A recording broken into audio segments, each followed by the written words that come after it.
गुजरात के भरूच लोकसभा बैठक से छोटू वसावा के बेटे दिलीप वसावा ने भी नामांकन दर्ज करवाया है। भरूच लोकसभा बैठक पर भारतीय जनता पार्टी से 6 टर्म से सांसद रहे मनसुख वसावा 7वीं बार चुनाव लड़ रहे हैं।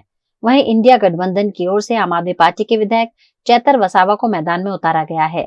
इसी बीच छोटू वसावा की नई पार्टी भारतीय आदिवासी पार्टी से दिलीप वसावा ने भी अपना नामांकन दर्ज करवाया है। भरूच लोकसभा बैठक जनरल होने के बावजूद सभी पार्टियों ने आदिवासी प्रत्याशी को मैदान में उतारा। नामांकन के दौरान चैतर वसावा और दिलीप वसावा के कलेक्टर कार्यालय में मुलाकात भी हुई। ऐसे में चैतर वसावा ने दिलीप वसावा के हालचाल भी जाने। भरूच से दावेदारी कर रहे दिलीप वसावा ने आदिवासियों के हित में काम करने की बात कही है। आ भरूचनी जे जनता છે એમને પહેલા તો આપના મીડિયમના માધ્યમથી જય જોહાર, જય આદિવાસી।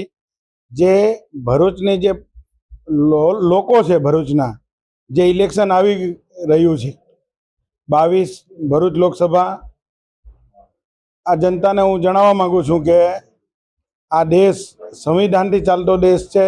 સત્તા દરેક માણસને જોઈએ છે, પણ જે સત્તાનો ઉપયોગ લોકો બીજી રીતે કરે છે।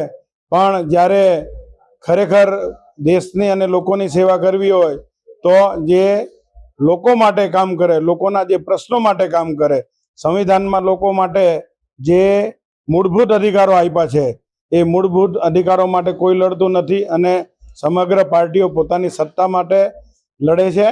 એટલે અમે છોટુભાઈ જે દાદા ખરા અમારા, એ વર્ષોથી 65 વર્ષથી જે આદિવાસીઓ અને જે શોષિત પીછડે લોકો માટે જે લડે છે એ લડતને આગળ લઈ જવા માટે આજે ભારત આદિવાસી પાર્ટી તરફથી મેં ઉમેદવારી નોંધાવી છે અને આ ભરૂચની જનતા જે પણ જે અમારા અધિકારો છે સંવિધાનના, એ અધિકારોની લડત લડીશું અને આ ભરૂચ લોકસભાના જે મતદારો છે એમને ખાતરી આપીએ છીએ કે અમે એમના પ્રશ્નોને વાંચા આપીશું।